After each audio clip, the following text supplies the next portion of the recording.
Bonjour à tous et bienvenue dans ce cours d'introduction à Docker. Les prérequis pour cette section sont la compréhension du démarrage d'un conteneur, mais également le concept de réseau TCP/IP, tels que les sous-réseaux, les adresses IP, les ports et les pare-feux. Vous n'avez pas réellement besoin de tout connaître, mais cela facilitera certainement la compréhension de cette section, qui est centrée sur ces concepts. Je tiens simplement à vous rappeler l'option "-p" de vos commandes container run qui expose le port de votre ordinateur. Docker a ce concept de batterie incluse mais amovible, ce qui signifie essentiellement que les valeurs par défaut sont assez simples et courantes, mais que vous pouvez changer beaucoup d'options. Nous verrons rapidement dans cette leçon la commande container port qui vous donne un aperçu rapide des ports ouverts pour ce conteneur sur votre réseau.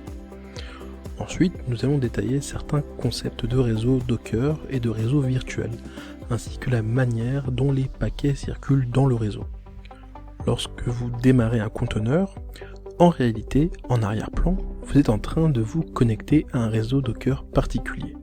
Par défaut, il s'agit du réseau en bridge, comme nous le verrons dans une minute.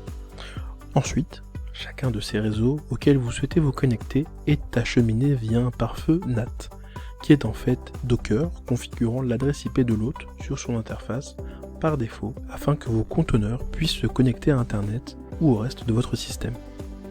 Mais nous n'avons pas besoin d'utiliser le "-p" lorsque des conteneurs spécifiques souhaitent communiquer entre eux au sein de notre hôte. Par exemple, si vous avez une application avec un serveur et un conteneur PHP Apache, ces deux conteneurs devraient se trouver sur le même réseau et ils doivent pouvoir se parler sans avoir à vraiment ouvrir leur port au reste de votre réseau physique. Si vous aviez une autre application qui n'était pas liée, disons qu'elle utilisait Mongo et Node.js, vous pouvez créer un réseau pour cela afin qu'ils puissent se parler sans utiliser le "-p" pour les exposer au réseau. Mais ils ne pourront pas communiquer avec l'autre réseau sur lequel une application non liée est en cours d'exécution. Le fait est que presque tous les paramètres que j'ai décrits sont tout à fait modifiables.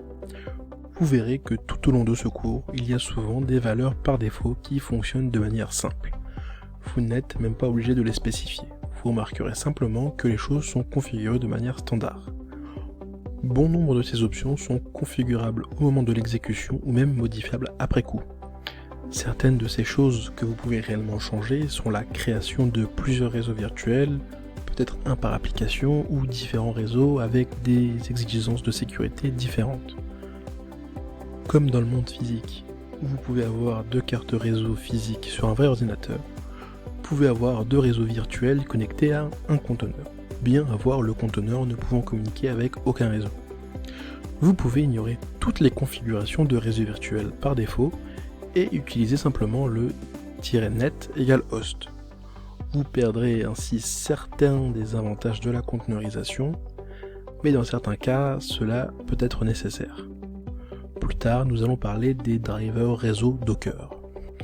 L'ensemble de l'écosystème de plugins autour de Docker étend les capacités de Docker à de nombreux outils. Mais dans notre cas, nous allons examiner quelques drivers réseau de Docker différents et voir comment ils pourraient changer notre réseau et nous donner de nouvelles capacités. Et tout cela n'est que le début. Tout au long des cours, nous parlerons des concepts de réseau dans lesquels nous aborderons des sujets plus avancés de réseaux privés multi-hôtes et des concepts tels que les sous-interfaces, etc. Mais pour l'instant, penchons-nous sur des éléments en ligne de commande. Comme récapitulatif, regardons le "-p" de nos commandes container run. Docker container run. Si vous vous rappelez, la première fois que nous avons exécuté un conteneur, nous avons utilisé le "-p" pour exposer le port 80 de notre Nginx. Donc, "-p 80 name webhost -d Nginx.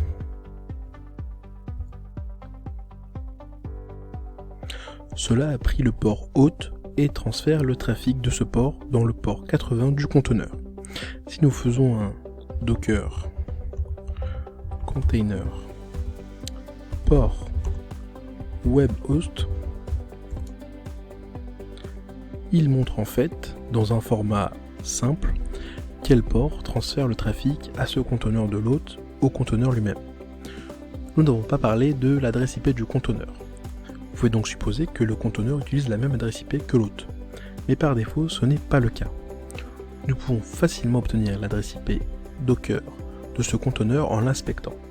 Et nous allons utiliser l'option format qui, vous remarquerez, en fait a un format assez spécifique pour filtrer les éléments entrants.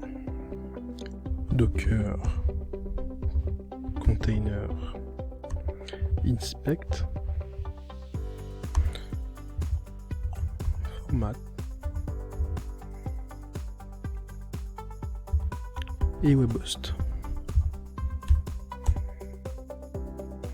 Une petite erreur de syntaxe sur web host. Voilà.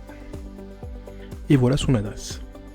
Elle n'est pas dans le même réseau que ma machine physique qui, elle, a une adresse IP commençant par 192. Juste un bref récapitulatif sur cette section. En fait, nous avons passé beaucoup de temps sur les concepts de réseau Docker, notamment l'exposition des ports de votre host au réseau physique à l'aide de l'option P. Le fait que Docker se concentre sur des configurations par défaut que l'on surnomme comme des piles incluses mais amovibles. Pour le développement et les tests locaux, vous pouvez probablement vous débrouiller avec les valeurs par défaut, mais tout est modifiable. Nous avons ensuite découvert la commande container port, qui constitue un moyen rapide d'examiner les ports exposés de vos conteneurs particuliers. Ils sont tous de bons concepts à comprendre lorsque nous aborderons le sujet du CLI lors du prochain cours. C'est tout pour cette vidéo, mais je vous dis à bientôt pour la prochaine.